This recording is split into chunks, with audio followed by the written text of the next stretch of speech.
et que tout le monde dise: Père, nous te remercions pour la réunion destinée au développement des dirigeants. Nous prions que tu ouvres nos yeux au trésor de ta parole au nom de Jésus-Christ. Que ta parole nous fortifie, qu'elle ravive notre homme intérieur pour nous faire avancer dans l'œuvre du Seigneur avec la main éternelle sous nous au nom de Jésus-Christ.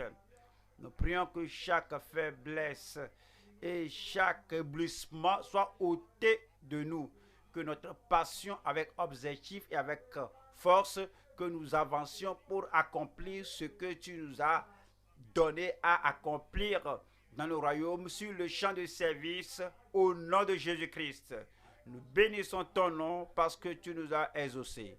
Au nom de Jésus, nous prions. Que le Seigneur vous bénisse. Nous allons à Exode chapitre 1, verset 7 au verset 12. Exode 1, je lis le verset 7. Les enfants d'Israël furent féconds et multiplièrent, ils s'accrurent et devinrent de plus en plus puissants, et le pays en fut rempli. Verset 8. Il s'éleva sur l'Égypte un nouveau roi qui n'avait point connu Joseph. Verset 9.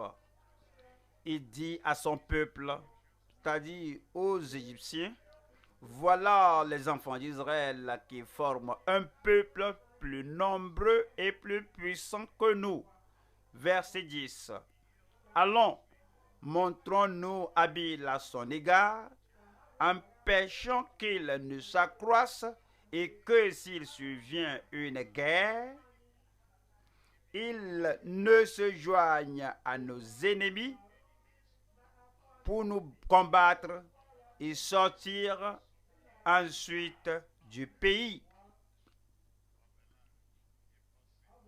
Verset 11. Et l'on établit sur lui des chefs de corvée afin de l'accabler de travaux pénibles. C'est ainsi qu'il bâtit les villes de Pithom et de Ramsès pour servir de magasin à Pharaon. Verset 12. Plus on l'accablait, plus il multipliait et s'accroissait, et l'on prit en adhésion les enfants d'Israël.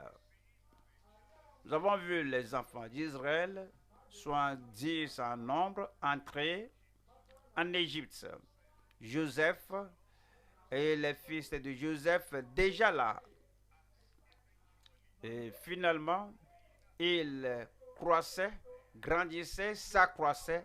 Et après la mort de Jacob et de Joseph, ils s'accrurent et devinrent plus puissants dans le pays là, tel que Dieu l'avait dit à Abraham.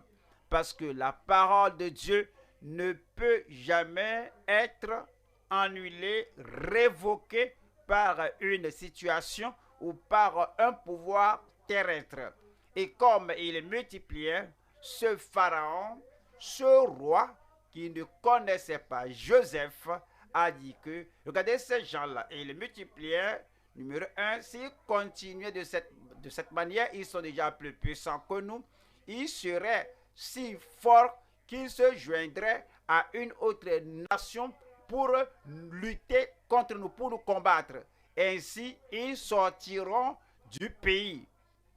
Alors, c'est ce que Dieu avait dit à Abraham, que ton peuple, ta descendance, sera dans un pays étranger, c'est-à-dire en Égypte, et au moment dit, je les ferai sortir d'Égypte et viendront s'établir au pays de Canaan. Ce projet de Dieu, ce plan de Dieu, ce plan de Dieu, cette prédiction et cette prophétie de Dieu, Pharaon ne voulait pas que cela s'accomplisse. Au fait, Pharaon ne connaissait pas l'intention et le plan de Dieu. Mais Dieu a déjà ordonné qu'ils sortent de ce pays. Il a déjà ordonné qu'ils sortiront de ce pays. Et vous voyez, Il a fait ce qu'il a pu faire, mais les enfants d'Israël ont commencé par s'accroître et devenir de plus en plus forts. Ils ont été persécutés, opprimés, affligés, mais l'affliction, l'oppression et la persécution ne pouvaient pas les réduire en aucune manière. C'est pourquoi ce soir nous voyons le titre qui est la protection et la préservation d'Israël sous la persécution. La protection et la préservation d'Israël sous la persécution. Nous allons voir 3 points. Premier point, nous voyons la multiplication de la population d'Israël. 2. La malice ou la méchanceté contre la postérité d'Israël. 3. La force et la préservation d'Israël. Voilà le premier point. La multiplication de la population d'Israël. La volonté de Dieu, la parole de Dieu, la voix de Dieu, la sagesse de Dieu, ce que Dieu voudrait faire. Alors, il veillait sur Israël. Il avait un projet pour eux, Abraham, Isaac, Jacob. Jacob est devenu Israël. Et puis, d'une tribu, Judas, Christ viendra. Et cela a été décidé avant le commencement du monde. Si Égypte, s'ils étaient en mesure d'écraser, c'était en mesure d'exterminer, c'était en mesure de détruire les enfants d'Israël, comment Christ viendra-t-il? C'est pourquoi le plan de Pharaon ne pouvait pas s'accomplir et ne va jamais s'accomplir. Et il multipliait la population d'Israël malgré ce que les Égyptiens ont fait. Exode 1, verset 7. Les enfants d'Israël furent féconds et multiplièrent, et s'accrurent et devinrent de plus en plus puissants. Et le pays en fut rempli. Nous allons voir 3 points ici. 1. La promesse pour le peuple d'Israël. 2. L'accomplissement de la promesse d'Israël. 3. La préservation malgré la persécution d'Israël. Numéro 1. La promesse pour le peuple d'Israël. Regardez ce que Dieu a dit en Genèse 15. Genèse 15, 5. Et après l'avoir conduit dehors, il dit, regarde vers le ciel et compte les étoiles. Si tu peux les compter, et il le dit, telle sera ta postérité. Regardez les étoiles. Si tu es en mesure de les dénombrer, c'est-à-dire qu'ils sont innombrables, elles sont incomptables. Cela parle de la multitude aussi nombreuses que soient les étoiles, aussi multiples que soient les étoiles, telle sera ta postérité. C'est la promesse que Israël va croître, va s'accroître en multitude. Et il croit au Seigneur, et cela lui a été compté, et cela lui a été imputé à justice. Et la promesse a été donnée à Abraham, et la promesse n'a pas été donnée à Isaac. Et le Seigneur lui dit, chapitre 26, verset 4, que, 26, 4, je multiplierai ta postérité comme les étoiles du ciel. Je donnerai à ta postérité toutes ces contrées, et toutes les nations de la terre seront bénies en ta postérité. Cela parle de la venue de Christ, et par son sacrifice et sa mort, le salut viendra à toutes les nations du monde. À cause de cette promesse finale de Dieu, de cette promesse, cette prophétie finale, et quiconque fait quelque chose contre Israël, c'est pourquoi ils n'ont pas pu réussir, parce que ces promesses et ces prophéties alors doivent s'accomplir pour l'avènement de Christ. Verset 5, parce qu'Abraham a obéi à ma voix et qu'il a observé mes ordres, mes commandements, mes statuts et mes lois. Voyons, Genèse 35, verset 11. Dieu lui dit, il parle à Jacob maintenant, je suis le Dieu Tout-Puissant, sois fécond et multiplie. De la bouche de 2 témoins ou 3 témoins, la vérité sera établie. Alors, de la bouche de 2 ou 3 prophéties, la vérité sera confirmée. Alors, ici maintenant, c'est dit, Dieu lui dit, je suis le Dieu Tout-Puissant, sois fécond et multiplie. Une nation et une multitude de nations naîtront de toi et des rois sortiront de tes reins. Vous savez, c'est ainsi que le roi des rois et le seigneur des seigneurs est venu de la tribu de Juda, l'une des tribus d'Israël. Toujours, il faut vous rappeler que Dieu faisait tout ceci pour que le roi des rois, que le seigneur des seigneurs, le prince de la paix, celui qui va gouverner tout l'univers, que lui vienne. Et viendra et doit venir par Israël. C'est pourquoi Dieu continuait de répéter l'histoire, la promesse qu'il a donnée. Et chapitre 48, verset 3. Jacob dit à Joseph, le Dieu Tout-Puissant m'est apparu à Luz dans le pays de Canaan et il m'a béni.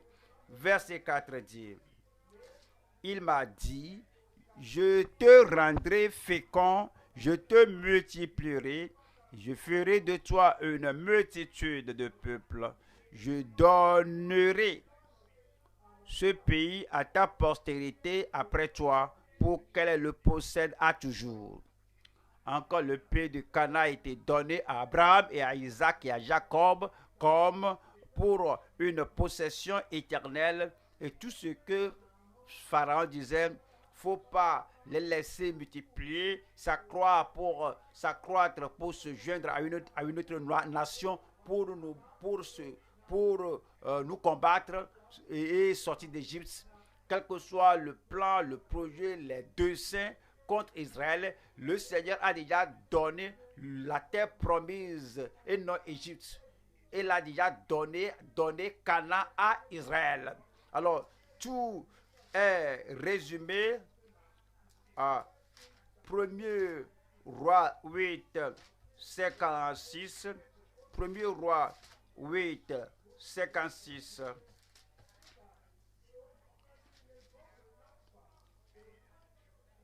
Béni soit l'Éternel qui a donné du repos à son peuple d'Israël selon toutes ses promesses, de toutes les bonnes paroles qu'il avait prononcées par Moïse, son serviteur. Aucune n'est restée sans effet. Aucune promesse de Dieu ne peut échouer. Et la promesse qu'il nous a faite, Israël de Dieu, l'Église de Christ, l'Église du Dieu vivant, la promesse telle que Dieu l'a accomplie pour Abraham, Isaac et Jacob, pour Israël, et que Israël s'est accru.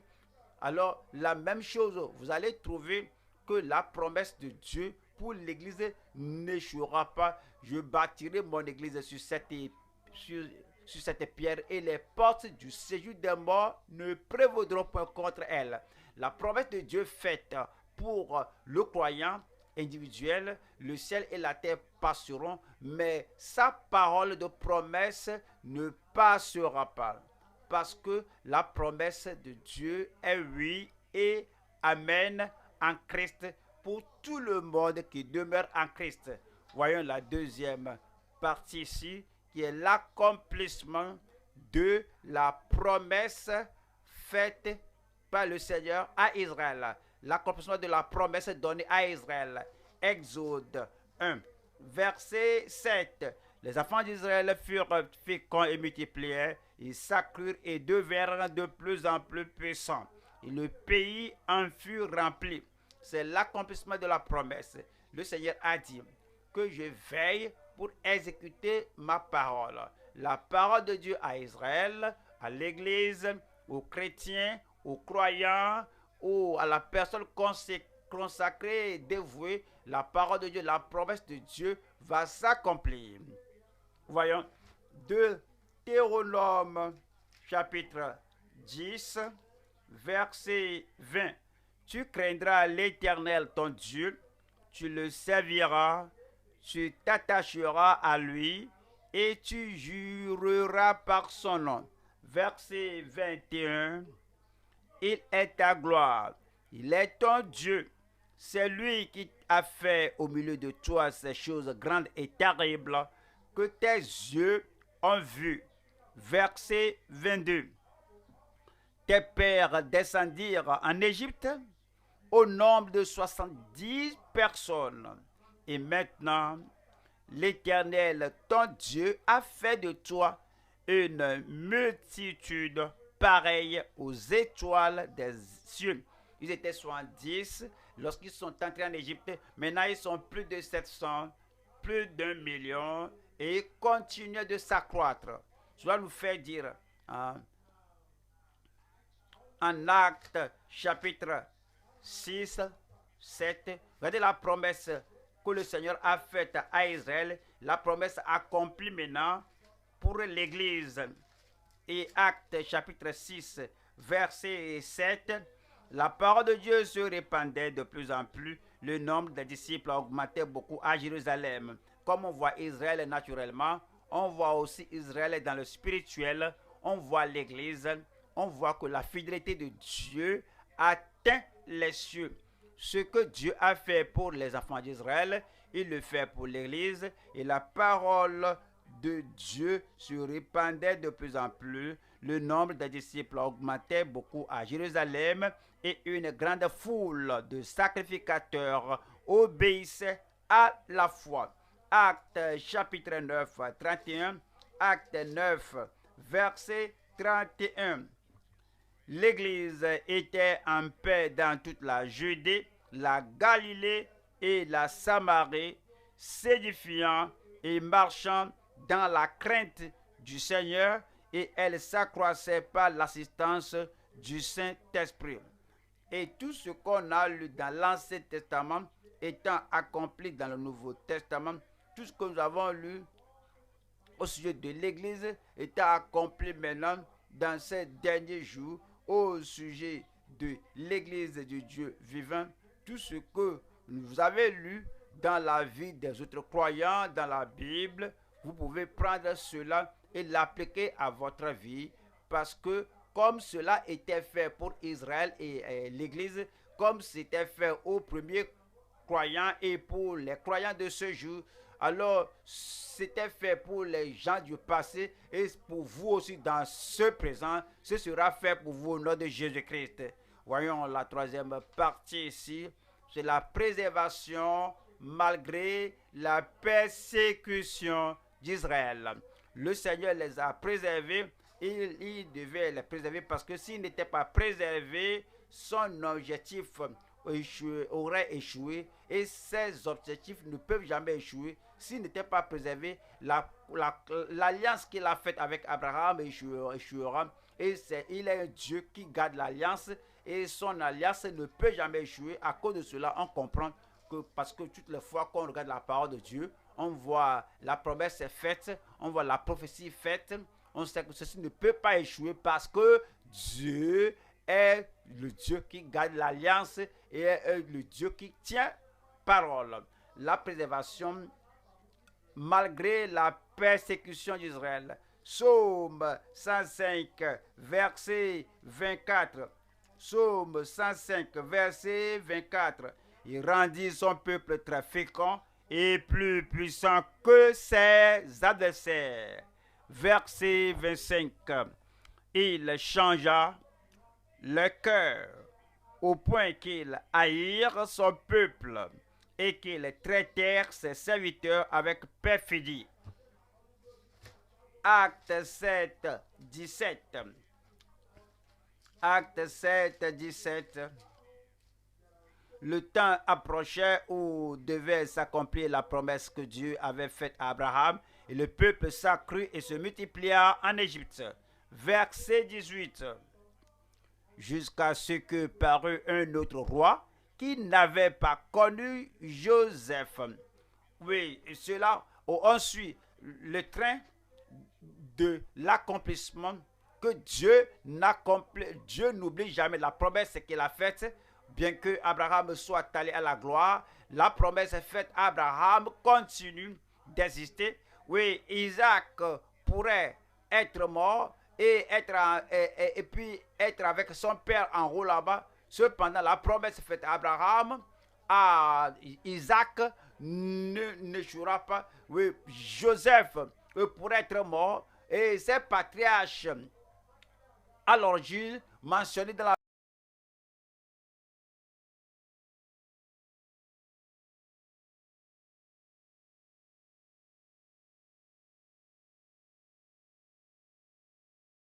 et Christ est parti au ciel, mais la promesse demeure.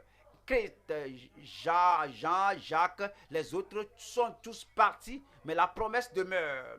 C'est Jean que Dieu a utilisé pour rédiger le Nouveau Testament et l'Ancien Testament. Oui, bien sûr, serait bon. Déjà, ils étaient bons, ils sont au ciel, mais la promesse, ces promesses qu'ils ont écrites et ces prédictions, ces prophéties sont toujours intactes et toutes seront accomplies dans l'Église et dans la vie de chaque croyant de cette génération au nom de Jésus.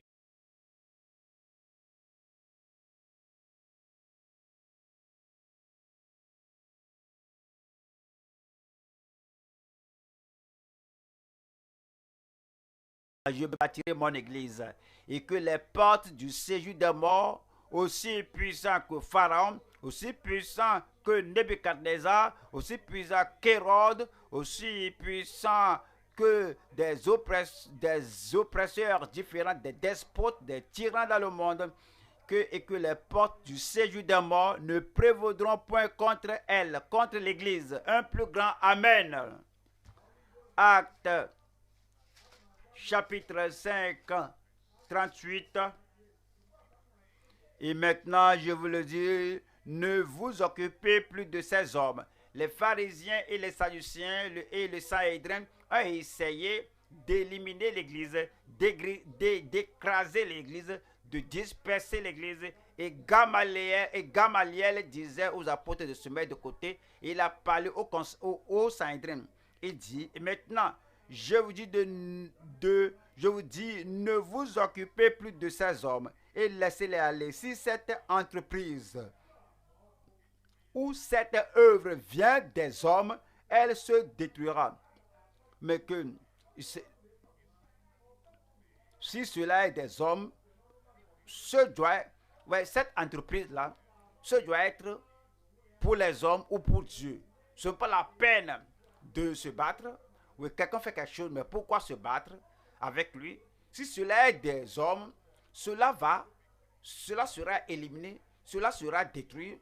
Si cela est des hommes, là, il dit, si cela est des hommes, oui, cela se détruira.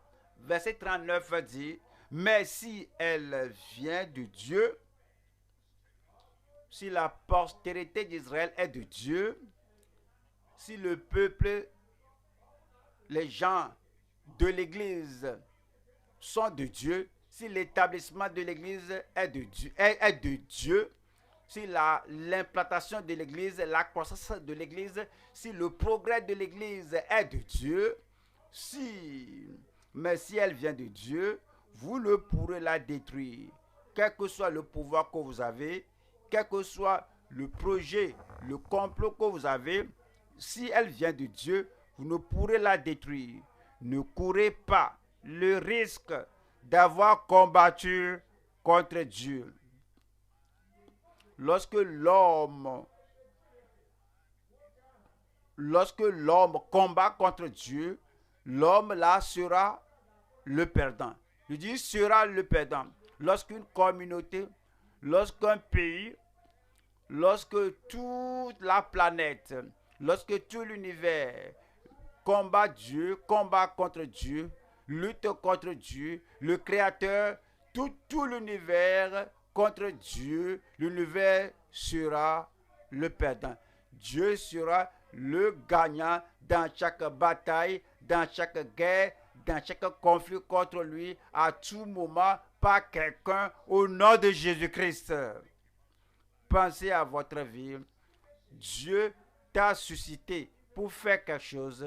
Dieu te fait avancer pour progresser et Dieu t'a mis là-bas, là où tu es, faisant ce que tu fais. Et Dieu a ordonné que voici ce que tu deviendras. Quiconque, un groupe de personnes, une compagnie de personnes qui luttent contre toi, qui luttent contre les desseins et le plan de Dieu pour ta vie, ces hommes-là, cette assemblée-là, ces gens seront terriblement perdants au nom de Jésus-Christ. Et tu seras gagnant. Tu seras gagnant avec Dieu au nom de Jésus-Christ. Mais si elle vient de Dieu, vous ne pourrez la détruire. Ne courez pas le risque d'avoir combattu contre Dieu. Nous allons au deuxième point ici. Deuxième point. La malice contre la postérité d'Israël. Allons à Exode chapitre 1, verset 8. Il s'éleva sur l'Égypte un nouveau roi qui n'avait point connu Joseph. Verset 9. Il dit à son peuple, voilà les enfants d'Israël qui forment un peuple plus nombreux et plus puissant que nous. Plus nombreux et plus puissant que nous. Vous pouvez voir qu'ils avaient connu une croissance rapide. Avant d'arriver en Égypte, l'Égypte était déjà en puissance que les Égyptiens. C'est ce que Pharaon observait. Et verset 10 a dit, allons, montrons-nous habiles à son égard. Montrons-nous habiles. Habile ici. Mais il y a une habileté démoniaque et sagesse qui vient de Dieu. Et si l'habileté dont il parlait ici, ou la sagesse ici, c'est l'habileté du monde ou la sagesse du monde. Mais Paul a dit que le monde ou la sagesse du monde. Mais Paul a dit que les gens de ce monde, de ce siècle, dans leur sagesse, ne connaissent pas le plan de Dieu. Ils ont crucifié le prince de gloire. Il dit ici, allons, montrons-nous habiles à son égard, empêchons qu'il ne s'accroisse pas. Et que s'il survient, est-ce que tu peux faire ceci? Alors est-ce que tu peux prendre soin de mes bêtes, de ceci, parce que vous êtes bergerie, vous êtes berger? Oui, on peut le faire, et ils le font. Et un peu, et ils ont été asservis, on les a esclavagés, ils n'étaient plus libres, un peu, ils l'ont ôté du fait de prendre soin d'eux et de leurs bêtes. Ils sont devenus des esclaves, ils ont été mis sous la servitude. Vous voyez, dans le monde, si vous n'êtes pas prudent avec les gens du monde, ce qui commence d'une manière normale de communion, la chose commence comme une amitié. Est-ce que tu peux m'aider à faire ceci? Comme une simple interaction. Finalement, cela devient une servitude. Alors, ils vont t'asservir. Tu ne sais pas que au fil des temps, lorsque tu perdras ta liberté et tu deviendras un esclave total en fourrant ton nez dans le sable. Je prie que Dieu nous donne la sagesse au nom de Jésus-Christ. Soyez prudents de dire oui à qui tu dis. Fais ceci, oui monsieur. Fais ceci, oui madame. Oui monsieur, oui madame. Et c'est devenu forcé. N'as-tu pas fait cela? Et ça devient, c'est ton devoir. Est-ce que tu n'as pas fait cela? Et puis tu deviens esclave. Tu n'as plus de voix. Tu n'as plus d'intelligence. Tu ne sais pas quoi faire parce que tu es un esclave total. Je prie que Dieu nous délivre d'un esclavage total au nom de Jésus-Christ. Et la malice ou l'artifice contre la postérité d'Israël. Voici ceci sous 3 points. Premier point ici, c'est le complot d'affliger et d'asservir Israël. Le plan 2. Le plan d'assimiler et d'exterminer Israël. 3. Ici, leur rôle d'avancer et d'accroître Israël. Numéro 1 ici, c'est le complot d'affliger et d'asservir Israël. Déjà, nous avons vu de ce que nous avons lu au chapitre 1 qui voudrait les asservir, les affliger. Exode chapitre 3, je lis le verset 7. Exode 3, 7. L'Éternel dit, j'ai vu la souffrance de mon peuple qui est en Égypte. Cela a commencé avec affection, nous les aimons. À cause de toi, Joseph, dis-leur de venir, nous voulons voir ton peuple. Et lorsqu'il allait enterrer Jacob, aller avec eux. Il a sélectionné des gens et les grands sont allés avec lui pour enterrer son père Jacob. C'est l'affection, mais un peu, l'affection s'était changée en affection. Cela commence sans que vous le sachiez vous-même. Et dans le processus du temps, dans votre vie, un peu de l'affection à l'affection. Et Dieu dit, j'ai vu la souffrance de mon peuple qui est en Égypte. Et j'ai entendu les cris que le font pousser ses oppresseurs, car je connais ses douleurs. Voilà le verset 9. Le Seigneur a répété la même chose. Voici, les cris d'Israël sont venus jusqu'à moi, et j'ai vu l'oppression que leur font souffrir les Égyptiens. Mais s'il vous plaît, comprenez, ouais, toutes ces choses qu'ils faisaient, ils les opprimaient. Vous dites, mais pourquoi Dieu n'a-t-il pas ôté l'oppression à l'époque là? Vous voyez, les enfants d'Israël ne connaissaient que les bêtes. Ils étaient bergers. Alors, pour eux, alors il faut l'habileté, la capacité à bâtir. Arriver au désert, alors ils vont bâtir le tabernacle, ils vont bâtir les autels et les choses que Dieu allait vouloir qu'ils bâtissent ça. Alors Dieu a permis cela, qu'ils aient des expériences. Alors cela aussi les a renforcés. Vous voyez, dans la vie, si seulement vous mangez, il n'y a pas d'exercice, il n'y a pas de mouvement, tu travailles au bureau, tu es seulement assis.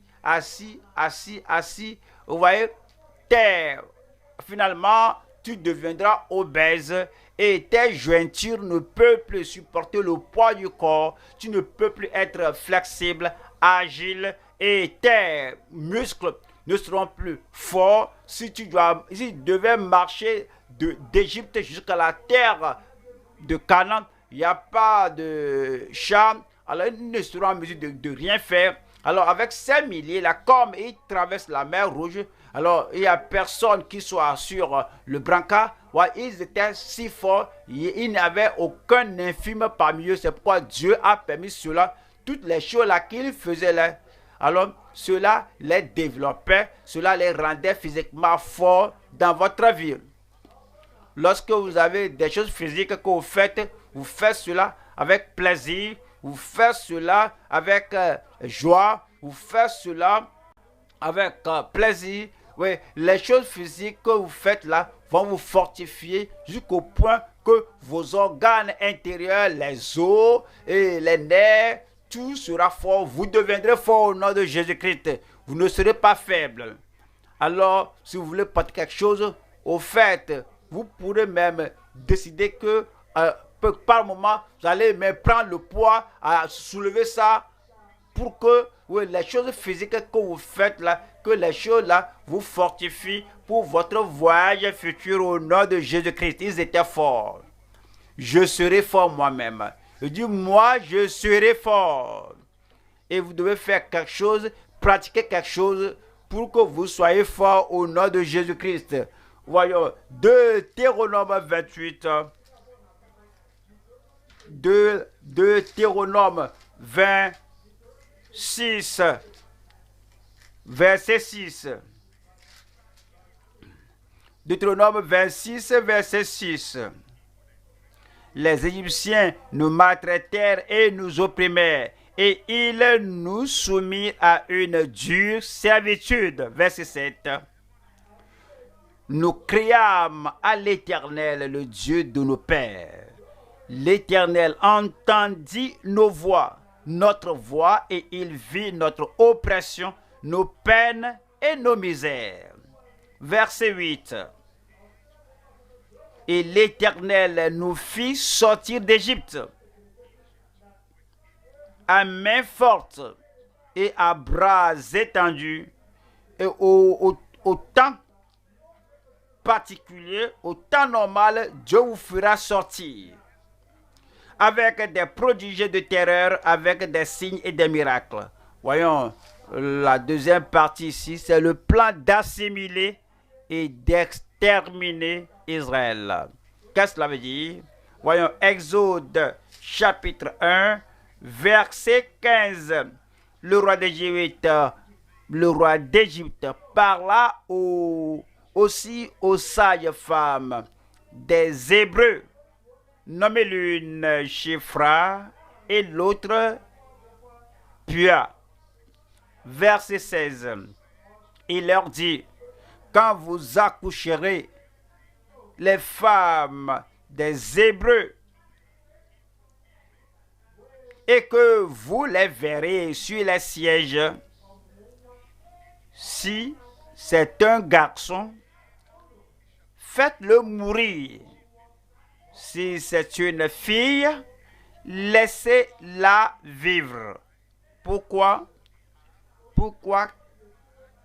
quelqu'un aurait ce plan? Que si c'est un garçon, un bébé, un garçon, c'est un bébé mâle, tuez-le, il ne faut pas le faire vivre. Mais si c'est une fille, oui, épargnez-la. Pourquoi quelqu'un doit-il agir de cette manière? Et vous voyez, et 22. Alors Pharaon donna cet ordre à tout son peuple: vous jetterez dans le fleuve tout garçon qui naîtra, et vous laisserez vivre toutes les filles. Quel est son projet, Pharaon? Quel est ton plan? Si tous les garçons sont tués, donc il n'y aura pas de nation appelée Israël. Oui, si les filles sont gardées en vie, lorsque ces filles auront grandi, il n'y a pas d'homme pour les prendre en mariage, mais les Égyptiens vont les épouser et Israël sera éliminé. Donc, il planifiait qu'il n'y ait plus de nation appelée Israël, mais que tous ceux qui auront, les filles là seront pour Égypte, et les hommes seront la génération ancienne. La génération ancienne va croître, aller croître, grandir et mourir. Il n'y aura pas de jeunes, il n'y aura pas de jeunes adultes, il n'y aura pas d'adultes au niveau des hommes, parce que toutes les femmes sont laissées. Les filles vont croître, les filles n'auront pas où aller, et les filles là seront assimilées, intégrées en Égypte, et Israël éliminé. Psaume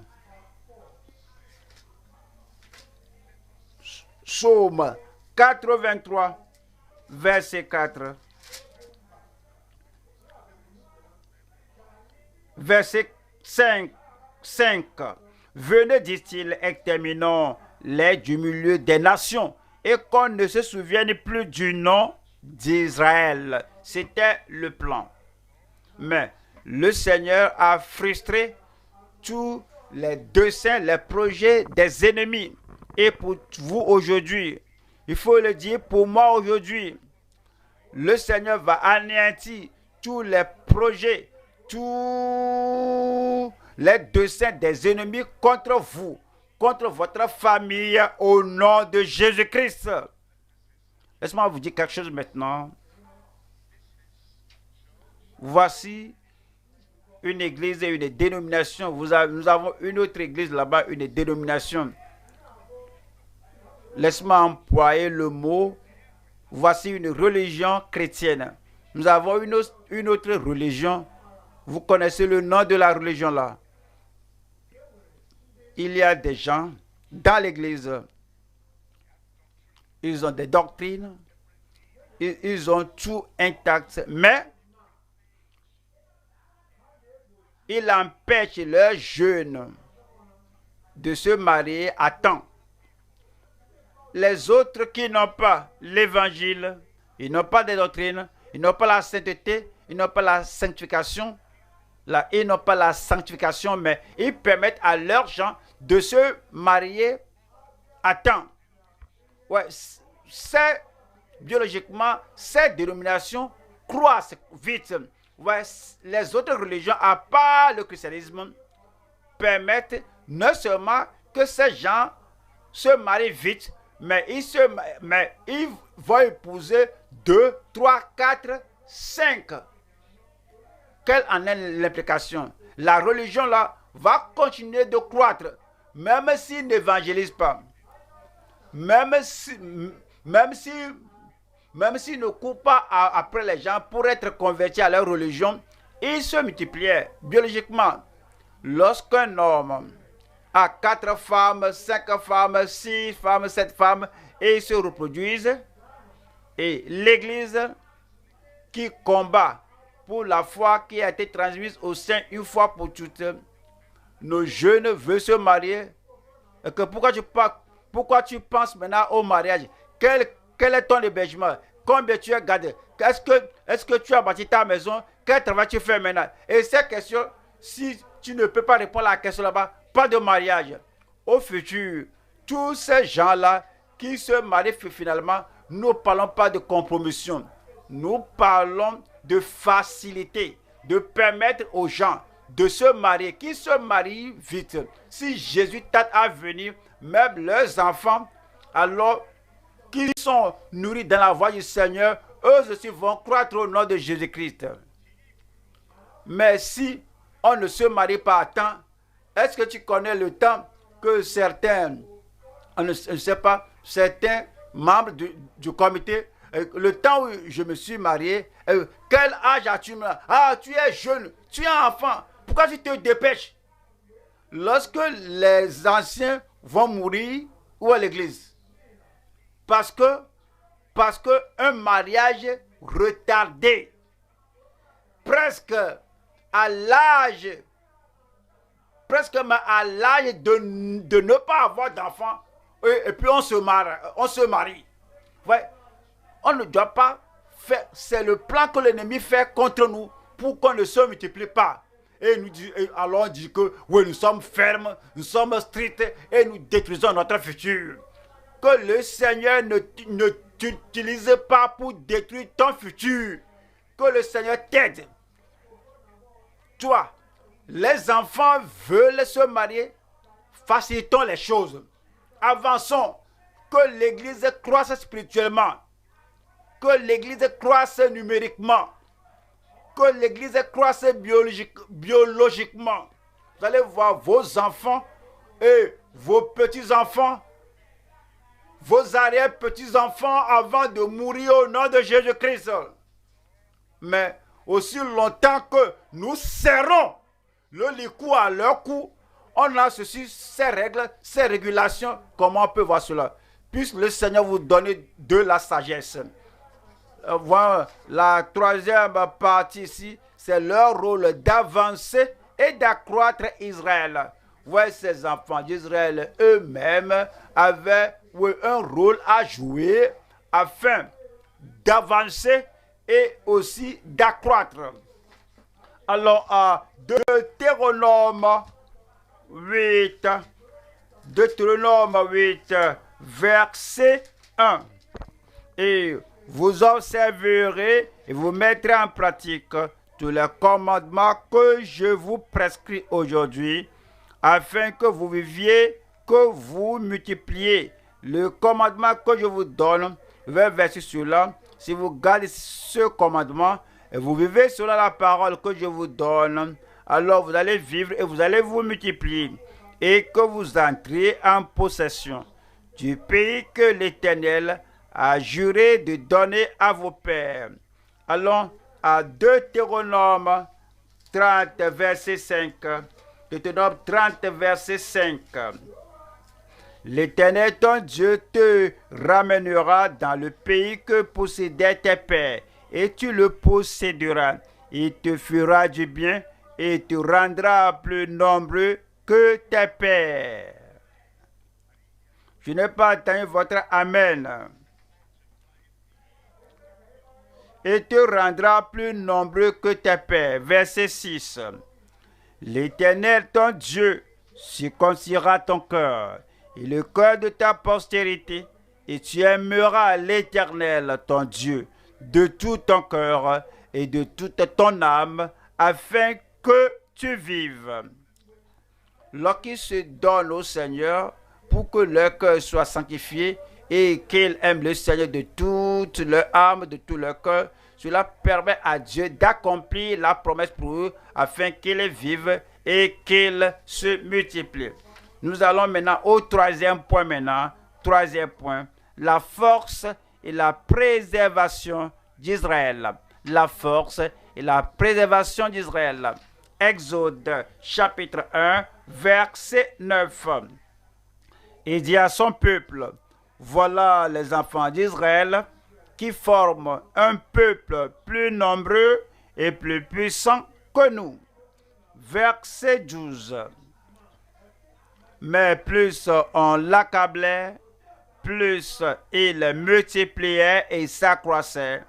Ils l'ont pris en aversion, les enfants d'Israël. Verset 20. La dernière partie du verset 20.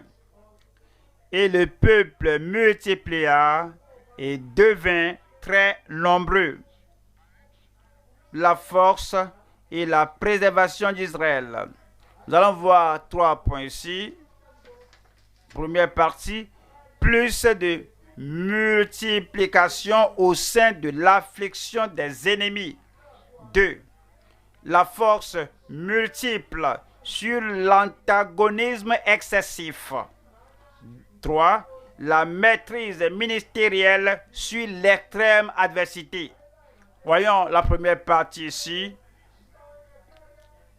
Plus de multiplication au sein de l'affliction des ennemis. Oui, plus ils sont affligés, plus ils multiplient. Psaume 105. Psaume 105, verset 24. Il rendit son peuple très fécond et plus puissant que ses adversaires. Vous serez plus puissants que vos adversaires au nom de Jésus-Christ. Parfois, on a les enfants à la maison. Il y a aussi des domestiques à la maison qui nous aident. Et puis, nos enfants qui sont avec les enfants, presque avec ces domestiques, presque ils sont au même âge. Et on ne permet pas à l'enfant de faire quelque chose.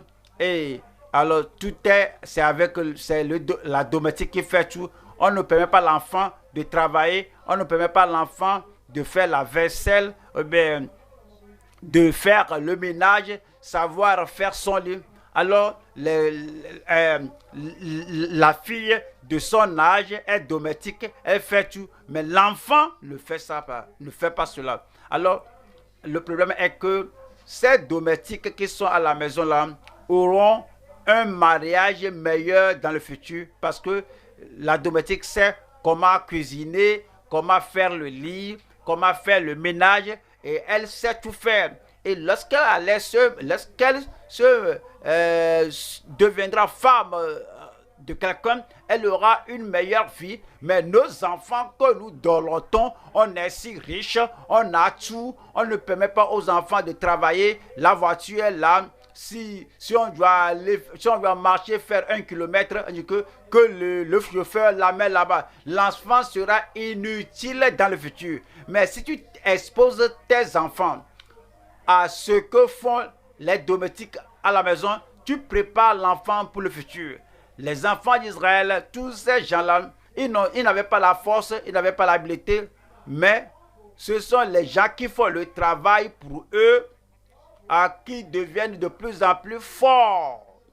Alors apprenons de tout ceci pour que même présentement, que nos familles soient fortes et que notre génération soit plus forte que les paresseux qui ne savent rien faire au nom de Jésus-Christ.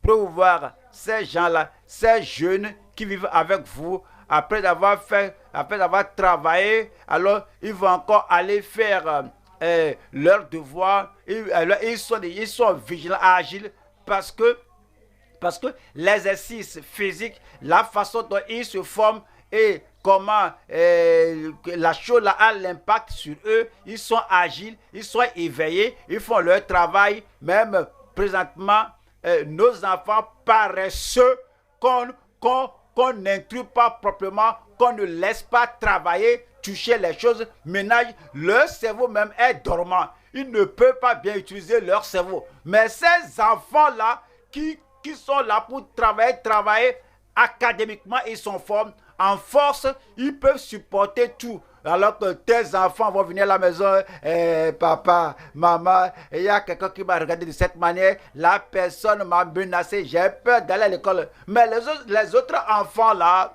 à cause de la rigueur à laquelle ils sont exposés, ils n'ont pas peur des intimidateurs à l'école. Ils vont à l'école, ils travaillent bien. Je prie que Dieu nous donne la sagesse, que nous formions bien nos enfants, comme la manière dont nous formions les gens qui sont avec nous dans la famille. Et vous serez forts. Nos enfants seront plus forts que leurs ennemis et leurs intimidateurs et persécuteurs au nom de Jésus-Christ. Voyons, Acte chapitre 12, verset 24. Acte 12, verset 24. Cependant, la parole de Dieu se répandait de plus en plus et le nombre des disciples augmentait. Hérode a tué Jacques, mais la parole de Dieu croissait. Dans le même chapitre, il a emprisonné Pierre, attendant le tuer, mais l'ange est venu du ciel pour délivrer Pierre. Et même cet Hérode lui-même, elle a parlé, les gens disent c'est la voix d'un Dieu et non de Dieu. Et l'ange est venu du ciel le frapper. Et il était éliminé. Mais la parole de Dieu continuait. Par-dessus nos ennemis, la parole de Dieu continuait. Au-dessus de ces détracteurs, la parole de Dieu continuait. Et la parole de Dieu de votre bouche va continuer au-delà de vos persécuteurs et ennemis au nom de Jésus-Christ. Voyons la deuxième partie ici. La force multiple sur l'antagonisme excessif. Nous allons voir Exode chapitre 1, 7. Les enfants d'Israël furent féconds. Les enfants d'Israël étaient féconds, furent féconds. Nous sommes l'Israël de Dieu. Vous serez féconds. Dans votre famille, vous serez féconds. Dans l'œuvre de votre main, vous serez féconds. Spirituellement, vous serez féconds. Spirituellement, vous serez féconds au nom de Jésus. Nous apprenons de vous, nous allons apprendre de vos enfants, nous apprendrons de vos petits-enfants, de vos arrière-enfants, de vos arrière-petits-enfants au nom de Jésus. Les enfants d'Israël furent féconds et multiplièrent. Ils s'accruirent et devinrent de plus en plus puissants. Vous aurez une vie abondante.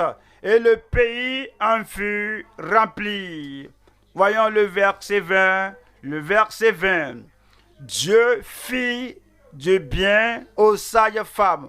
Vous savez ce qu'elles ont fait? Dieu dit, parce qu'elles ont agi selon le plan de Dieu pour préserver Israël. Alors Dieu fit du bien aux sages femmes. Si toi aujourd'hui, tu marches selon le plan de Dieu pour l'Église, si tu marches progressivement avec l'Église et tu fais l'Église et tu fais prospérer l'Église, tu fais croître l'Église, le Seigneur te fera du bien. Et le peuple multiplia et devint très nombreux, très puissant, très nombreux, très nombreux. Et nous voyons la troisième partie ici, la maîtrise ministérielle sur l'extrême adversité. S'il a fait cela pour les enfants d'Israël, maintenant, l'Église du Dieu vivant, il fera plus pour nous au nom de Jésus-Christ. Comme nous continuons à faire ce qu'il nous a appelé à faire, comme nous nous concentrons sur l'œuvre qu'il nous a donné à faire, cette œuvre n'échouera pas dans nos mains. Voyons 2 Timothée chapitre 2, verset 1. Toi donc, mon enfant, fortifie-toi dans la grâce qui est en Jésus-Christ. Verset 2. Et ce que tu as entendu de moi, en présence de beaucoup de témoins, confie-le à des hommes fidèles qui soient capables de l'enseigner aussi à d'autres. Confie-le à des hommes fidèles qui soient capables de l'enseigner aussi à d'autres. Paul avait Timothée sous sa tutelle, sous sa formation, et Timothée devait avoir des gens fidèles à qui il devait remettre, confier l'œuvre. Si Paul, une personne âgée, ne permettrait à Timothée d'être avec lui, un fils spirituel, d'être avec lui et de ne rien faire, qu'il va le gâter. Il ne va pas bien faire ça. Timothée n'allait pas croître. Timothée n'aurait pas aucun avancement. Mais c'est par ces erreurs que du vivant de Paul va le corriger que non, fais comme ça, et Timothée va croître. Si Timothée aussi s'accroche à tout et dit que non, je ne vais pas, ce que Paul m'a remis là, c'est si précieux que aucun jeune ne peut faire cela. L'œuvre ne va pas croître. Ce qui arrive dans le physique et qu'on ne permet pas à nos enfants, si je dis nos enfants, je parle nos jeunes adultes, de se marier en temps, la même chose va se passer dans le spirituel. On ne remet pas les choses, entre les mains des jeunes croyants et même on ne leur donne pas l'occasion de faire quelque chose. On veut avoir une église de jeunes dans ce groupe, dans les groupes là-bas. Alors on voit à peine que non, on ne peut pas trouver des jeunes. Réellement, on a peur que si on leur remet quelque chose, les jeunes sont des jeunes, les jeunes vont gâter l'église, les jeunes vont tout détruire avec leur exubérance là, alors ils vont gâter. Mais regardez ce que l'apôtre dit par l'Esprit de Dieu, et ce que tu as entendu de moi, en présence de beaucoup de témoins, confie-le à des hommes fidèles. Il y a des jeunes hommes, des jeunes sœurs fidèles, qui soient capables de l'enseigner aussi à d'autres. Nous le ferons au nom de Jésus-Christ. Ouais. Lorsque certains jeunes, nous disons qu'ils sont jeunes, parfois quelque chose s'est passé et puis la chose les a embêtés. Ils sont allés à l'église à l'autre bord, ou bien à l'église de quelque part. Dès qu'on les voit comme ça, Dieu viens-tu? Ici de la vie profonde. Ah, viens ici.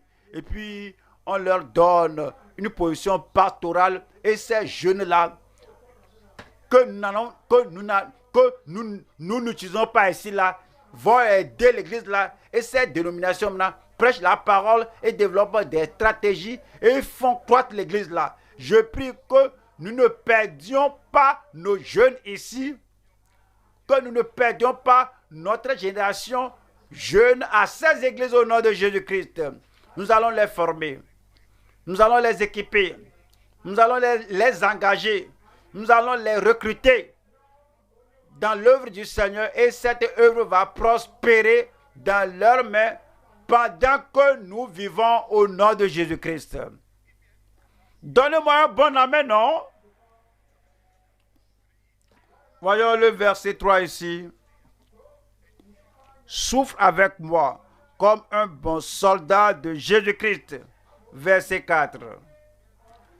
Il n'est pas de soldat qui s'embarrasse des affaires de la vie, s'il veut plaire à celui qui l'a enrôlé.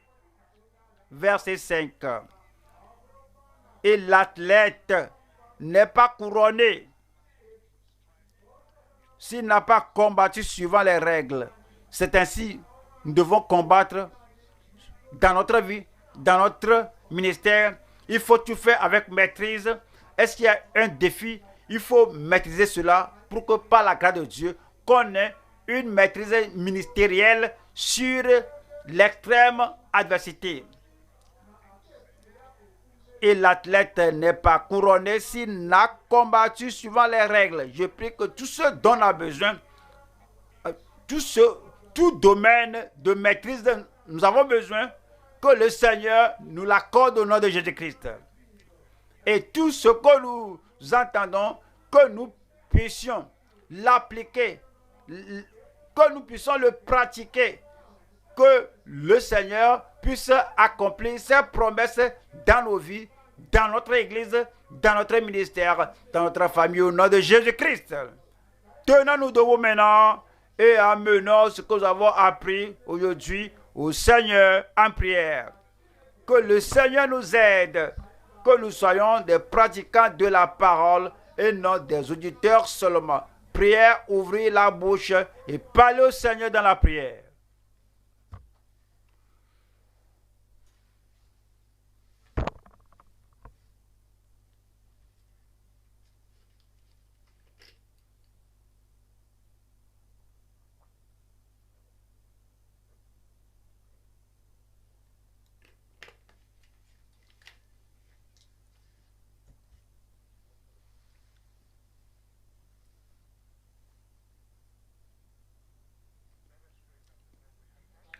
Prions que le Seigneur nous aide.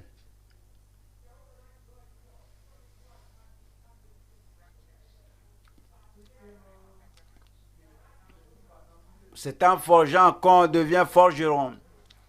Quand on entend la parole de Dieu et on ne la pratique pas, la parole de Dieu sera là inerte.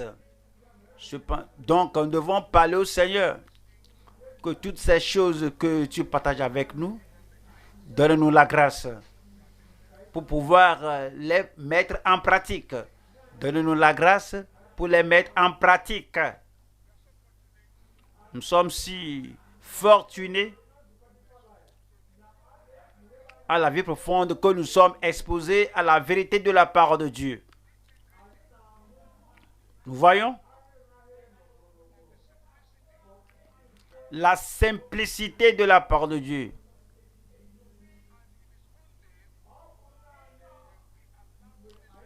C'est lorsque nous permettons à cette parole de Dieu de se mélanger avec la foi en nous. C'est par là que nous allons nous croître. On avait la raison pour laquelle nous devons nous croître, nous accroître, former la génération jeune. On a vu pourquoi on ne doit pas, sinon, permettre à la parole de Dieu de mourir. Et nous avons reçu l'assurance que, aussi longtemps que nous continuons avec le Seigneur, il n'y a rien à craindre.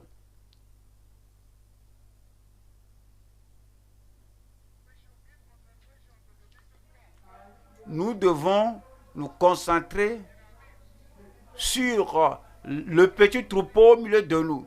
Jésus l'a fait. Il nous a dit en Luc 12, 32 que ne crains pas, petit troupeau, car ton Père a trouvé bon, car votre Père a trouvé bon de vous donner le royaume. C'est le principe que nous avons devant nous ce soir. Alors, engageons la génération jeune, supportons. les jeunes. Dieu veut nous faire augmenter, multiplier et nous accroître. Faut pas trop minimiser la jeune génération, que il ne peut pas le faire.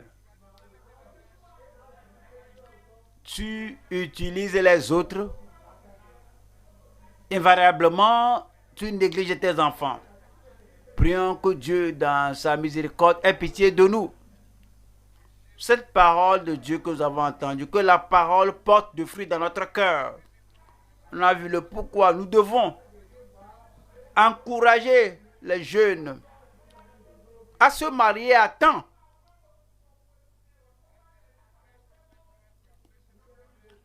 Toutes ces pierres d'achoppement humainement fabriquées que nous mettons devant les enfants vont agir contre nous.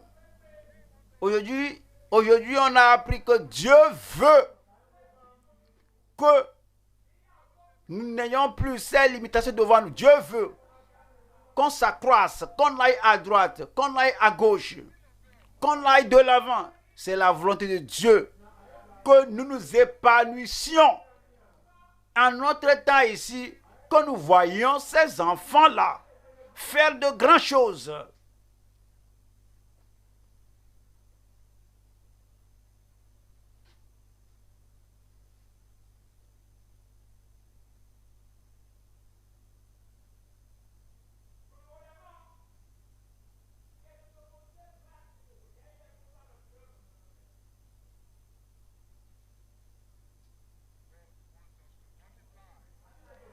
Dieu veut que nous nous multiplions, qu'on s'accroisse en sagesse, qu'on s'accroisse en taille, en stature, qu'on s'accroisse spirituellement, qu'on s'accroisse en nombre et en toute ramification. Ce n'est pas la seule manière qu'on peut préserver la postérité. Dieu veut qu'on continue, qu'on avance.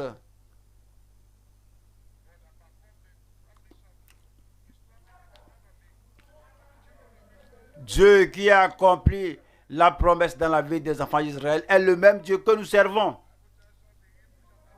La Bible nous dit en Hébreux 13, 8, Jésus-Christ, notre Dieu est le même hier, aujourd'hui et éternellement. C'est pourquoi nous devons embrasser la promesse de Dieu. Nous devons nous réjouir que cette parole qui nous est donnée aujourd'hui est encore vivante. Dieu veut que nous soyons forts, puissants. Dieu veut qu'on avance. Dieu veut que nous possédions la porte de nos ennemis. Dieu veut que nous soyons plus grands que nos ennemis. On a vu tel que Dieu l'a fait. La seule condition est que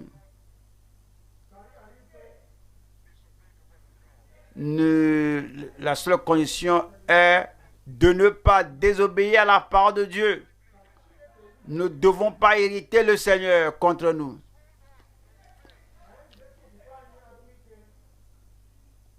Accrochons-nous à la foi.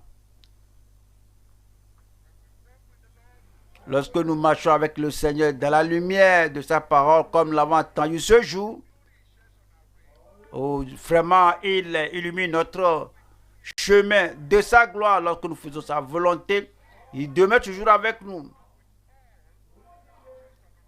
Et en tout, lorsque nous avons confiance en lui et que nous l'obéissons, ce que nous avons entendu aujourd'hui, je crois qu'il n'y a personne qui doit se rebeller contre cela.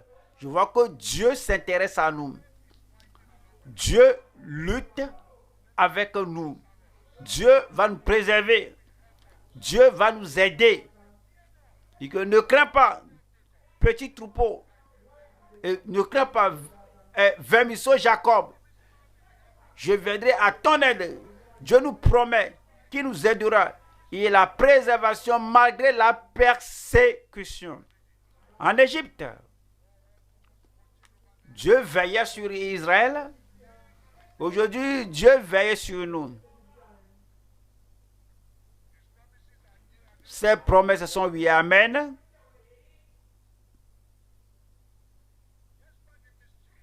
Malgré l'artifice, la malice contre Israël, il devenait de plus en plus fort.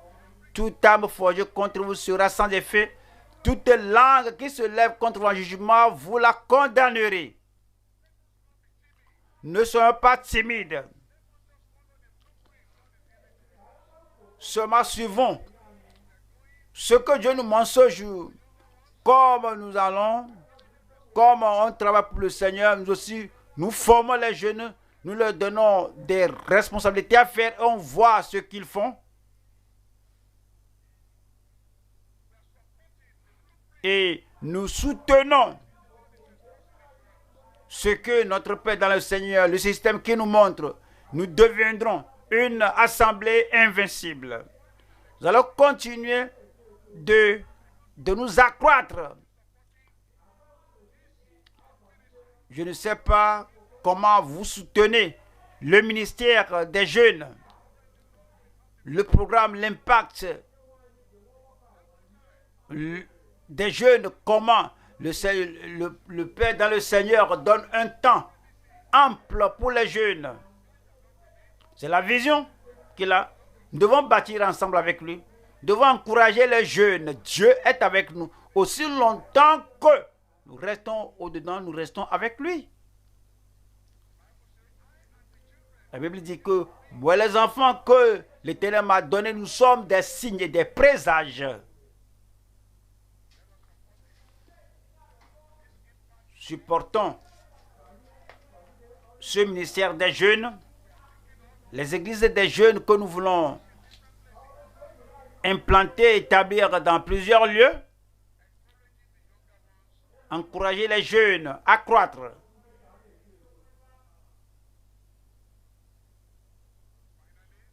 Finalement, nous avons entendu cette nuit. Le Dieu éternel est notre refuge. Sous nous est la main puissante de Dieu. Nous sommes invincibles parce que Dieu est avec nous. Je veux que vous vous assurez vous-même que vous allez exceller. Vous allez accomplir le projet de Dieu. Vous n'allez pas mourir sans que le programme là soit accompli. Tout ce que Dieu a dit sur votre vie s'accomplira. Au nom de Jésus, nous prions. Père Céleste, nous te remercions pour cette nuit. Merci pour la révélation de ta parole. Nous sommes très fortunés dans cette église que nous avons un dirigeant qui connaît ta pensée. Il n'est pas fatigué, il n'est pas dérangé, il est focalisé. Et comme tu le diriges, alors il expose ta pensée pour nous. Nous prions que tu le présentes pour nous au nom de Jésus-Christ.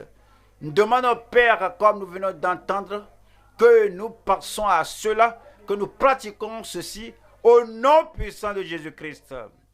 Et notre Église ira de force en force, de puissance en puissance, au nom puissant de Jésus-Christ. Nous n'allons pas avoir de fausses couches de nos enfants, de Jésus. Tous nos jours ici, nous serons physiquement, maritalement, nous serons des gens épanouissants au nom de Jésus-Christ.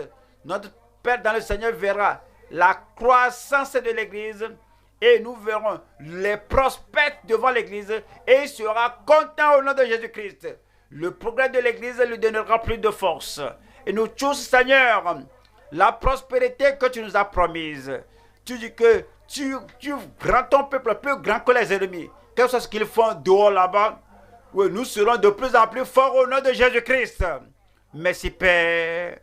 Que ton nom soit loué, adoré. Au nom de Jésus, nous prions. Amen.